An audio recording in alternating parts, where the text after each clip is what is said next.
Tony D and Little Joan somewhere in the background. And this is a screenwriter's rant on Stolen Time. Stolen Time. I believe it's in German. And it's billed as a sci-fi western thriller.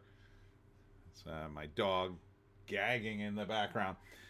A sci-fi western thriller about a dude who invents a time-traveling watch to go back in time and save his brother. Smash like and subscribe. Thank you for smash liking and subscribing. Check out my books. Links in the description. Comedy horror in South Jersey. It's the Pineys. Books 1 through 16. Available at Amazon.com. Don't forget, Kindle Unlimited is free. Oh, there's a guy in a cowboy hat. So there's the western portion of it. You know me, I love time travel movies.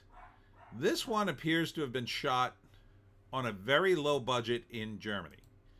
Now, here's the problem. If you're doing a time travel thing, you really, and I think they're jumping between Western times and, see, I'm not sure. This looks like the modern day. Their clothes look like modern day clothes. It looks like polyester or synthetic fibers. Now, I'm not seeing the technology. I'm not seeing phones. I'm not seeing cell phones or TVs or whatever. So, if this is meant to be modern in that era, we should see some electronic equipment to indicate the time. So, like if you wanted to say the 40s, you probably want to show a big radio, right? If you want to do something in the 50s, 60s, 70s, you probably want to show a television. If you want to do something in the 80s and above, you probably want to show some sort of computer. And if you want to do something in the modern day, definitely want to show a smartphone. So technology can indicate the time period. This, I mean, it could be the 70s because it's the clothes appear to be like polyester. But then you should probably show a TV in the background somewhere. But then against Germany, Europeans are a little different. Some Europeans, they don't have TV.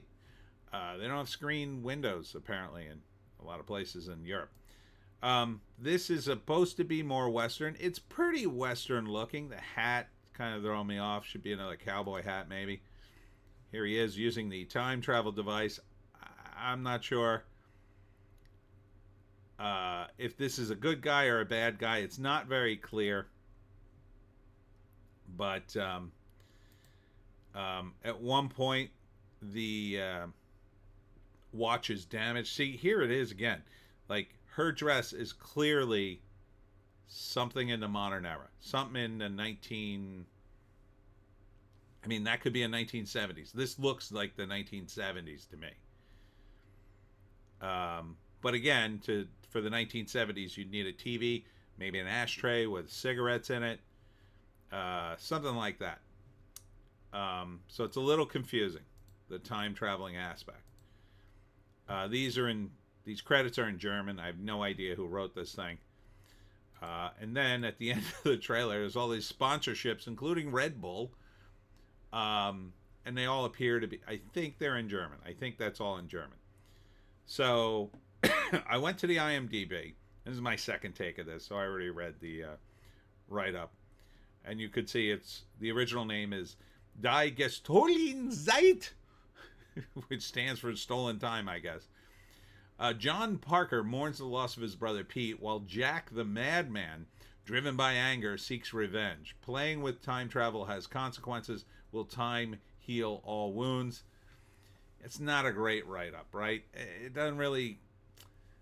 It's like they're trying to be too clever and not really telling you what the crux of the matter is.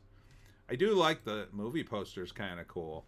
It's kind of got like a comic booky sort of look to it.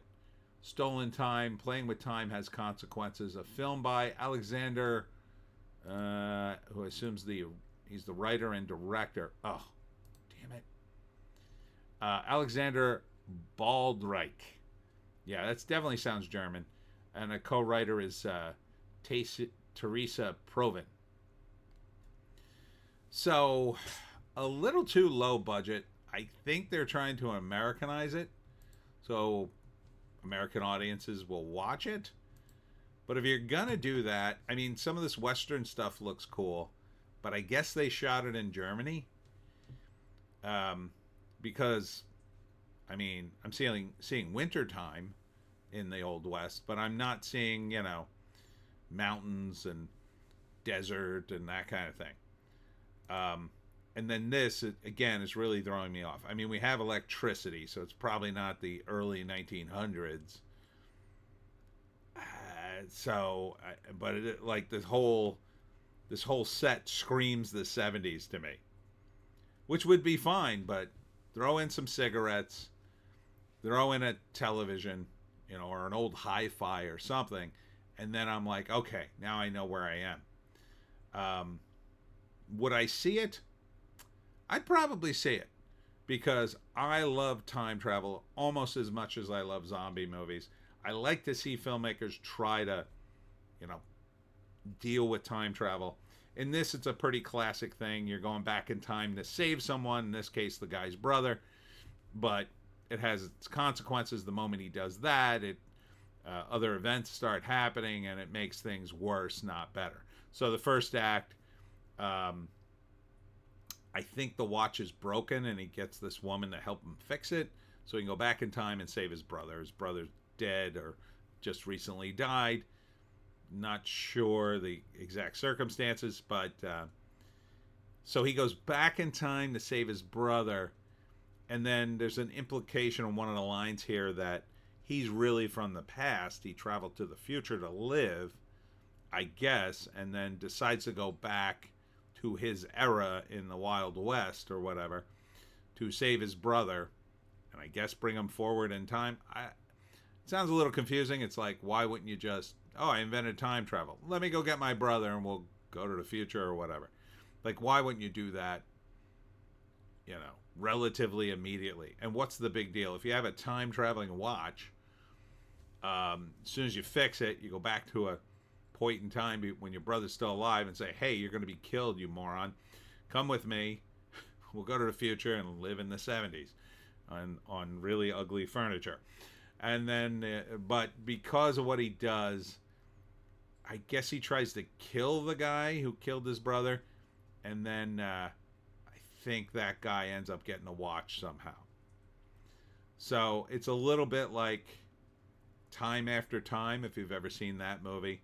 In that movie, the main character, a great movie, by the way, is played by Malcolm McDowell. He plays H.G. Wells, who invents a time machine, and he's showing it off at a party.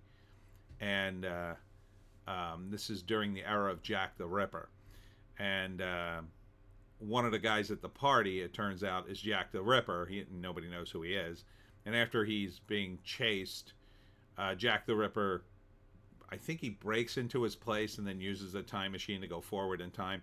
So then H.G. Wells chases him to the modern day San Francisco, where his time machine is now in a museum. And he emerges there and then has to navigate the modern era to stop Jack the Ripper, who's now murdering people in the future. Great movie.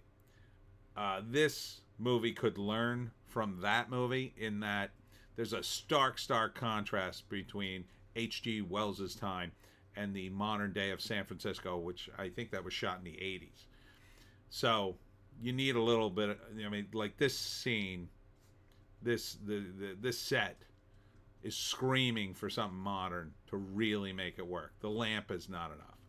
The lamp narrows it down to, the days of electricity and beyond. The clothes kind of bring it up to the 70s, but we really need a phone. Like, what phone era are we in? Are we in the era of flip phones or smartphones or landlines? Something like that. Something needs to scream, what time period are we in? It's very important in a time travel movie. And they're just not doing it. I'm not sure why. I guess they're more concentrating on the characters and and the drama therein. I'm not sure who the woman is.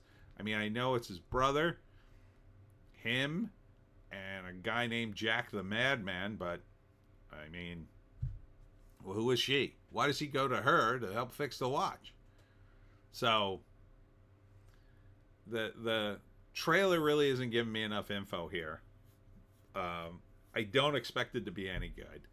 It is at least short, but I think it would be interesting to see because it would be a German perspective on the time travel tropes that we've seen in American movies. So maybe they'd be more efficient because they're German. I don't know. Maybe he starts all the world wars by accident or on purpose. I don't know.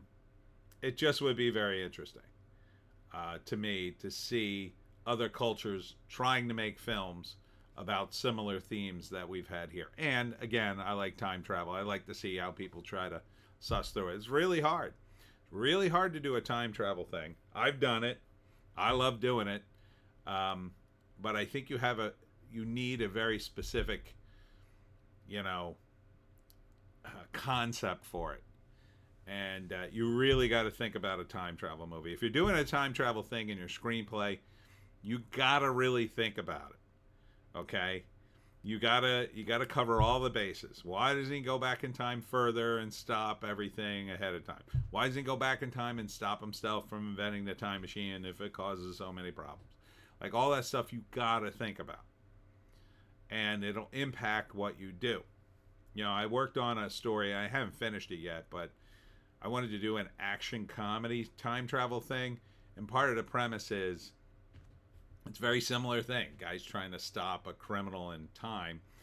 And the idea is every time someone goes back in time, it ruins history and they have very little time. They keep going back to the same future point and then have to go back almost immediately through time to the point where there's a problem.